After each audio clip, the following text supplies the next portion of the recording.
Welcome back, everybody. This is the thejonnymar, and I'm continuing with the Legend of Zelda for the NES. So last time we took on dungeon number 7, and this time we are going to take on the last of the regular dungeons. And so I'm going to take out these particular stupid little moblins here, and we're going to start heading to the east to head towards dungeon number 8.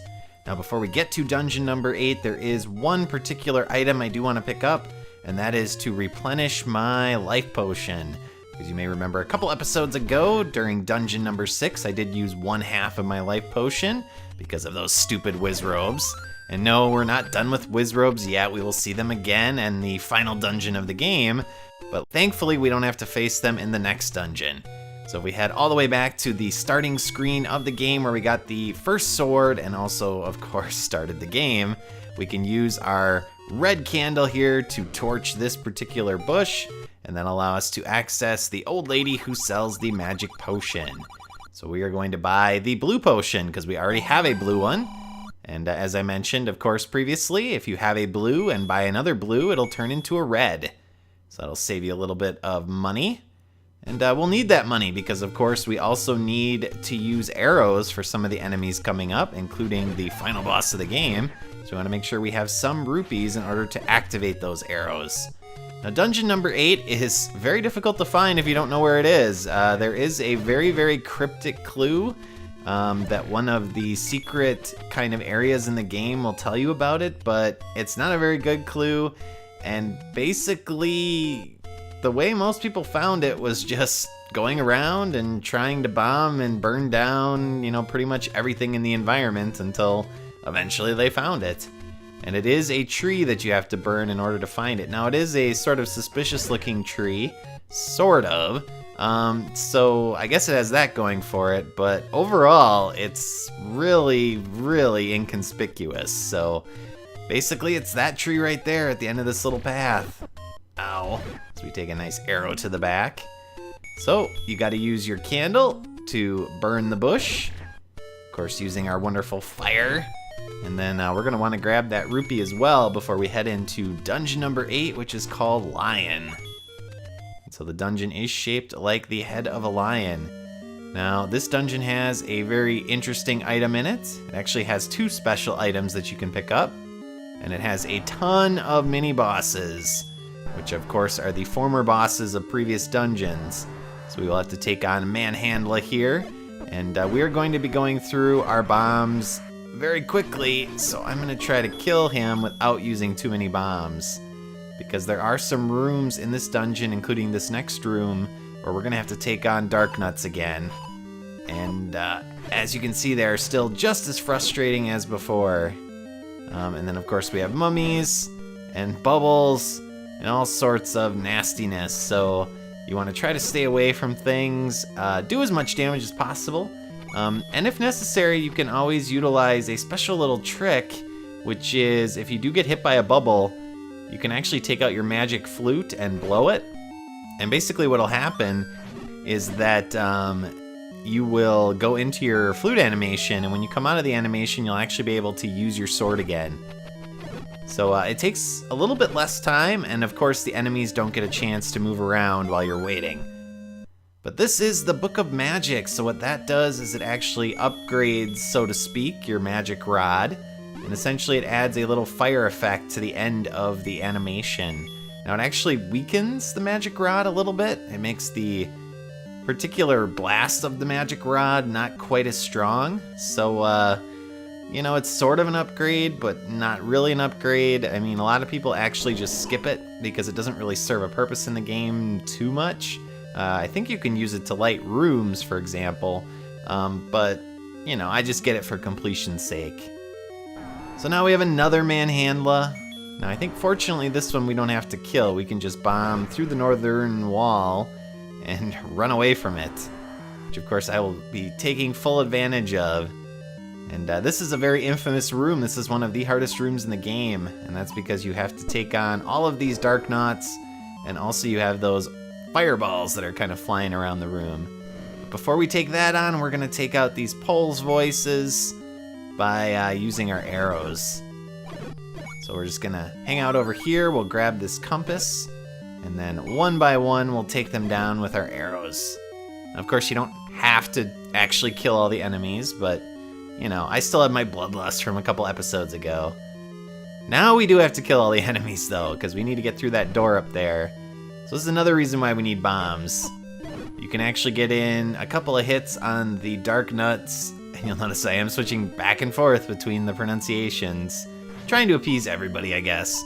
And now, basically, I still suck at them because I haven't fought them in quite a while. And they do, of course, have the penchant to turn around at the last possible second and hit you right in the face with their stupid swords. But we have it under control. We're down to just one. And there we go. So we get a key. That's nice, but the... Ow. The more important thing is it opens up the doors. So there's not a huge reason to go to the left here. There's a few things over here that we'll be getting to.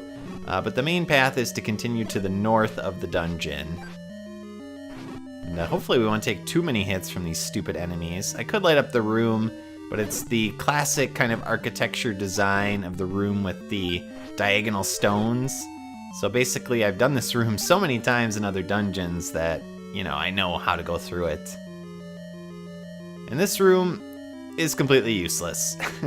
It's for a key, I think, or maybe bombs. One of the two, so we'll dodge it, and we'll head up here. We have another mini-boss, or actually the boss from dungeon number 6, and that is Goma, and it's a slightly stronger version. So you remember Goma went down with one shot before. This version takes 3 to 4 shots from your bow and arrow to kill. And your shield will not block those fireballs, so you need to dodge them. Alright, let's head north here. We'll get a little clue about where to find the final dungeon. And that is under Spectacle Rock, which is the entrance to death. Well, that sounds ominous. We'll take that challenge on, old man. Don't worry about it. And we'll use our key over here. Now, fortunately, you'll notice I only have 3 keys left. I've been stockpiling them in previous dungeons, basically to get to this dungeon. And that's because in this dungeon, the other special item that we're going to have access to, once we kill all these dark knots and head to the east, is the magical key. And actually, screw them, I'm just going to head through the northern wall. And another manhandla. And what the magical key does is it basically... Nice. Get the map. There's our lion's head. It allows you to not have to worry about small keys anymore because it can open any of the key doors. So that's good. We'll be certainly happy to pick that up and add it to our repertoire of items. You'll notice this is the eye, of course, of the lion. Whenever there is a dark kind of spot in the middle of the dungeon surrounded by active rooms, then you can kind of expect that there's going to be some sort of secret in there. But we have another Goma. The programmers are running out of ideas here. They're just going to keep throwing mini-bosses at us. But, of course, the added element is all of these stupid fireballs in here. And I am very quickly losing health. So it looks like I'm probably going to have to use my magic potion in this dungeon. Which, you know, it's not a big deal. They're not super expensive. But I do want to have a full magic potion for the final dungeon because it is a beast. It is easily the worst dungeon in the game and the longest, so I want to make sure that I have survivability with it. But this is the room, and this is the secret passage to access the Lion's Head key, or the Almighty key, or the Magical key, however you want to look at it, or call it. You'll notice it is shaped like a lion's head, which is very suspiciously shaped, just like the dungeon map. So we'll kill off these keys, and then we will grab our new special item. And of course, now our keys have moved to an A, which again stands for Almighty. So now we don't have to worry about them anymore. I had like 2 keys to spare, even skipping all of the key rooms from the previous dungeons. everything worked out great for me. The last thing we have to do in this dungeon is go to the boss room, of course, and to access that, we are unfortunately going to have to kill all of the Dark Knots in this previous room. Because we do have to head to the east, and I'm going to use my magic potion because I don't want to die. So here we go. Let's respawn all of our health. Sucks that I have to do that, but it's better than dying. Of course, if I had a trusty fairy in a bottle, that would keep me from dying, but that is not in this game, so... Ooh. Dang it. Too bad 2 bombs isn't enough to kill them all, and I am running low on bombs. You do need some for the final dungeon, so... depending on how many I end up actually using here, I might have to do some rupee grinding off screen and actually get some more. Because at this point, nice, full health again.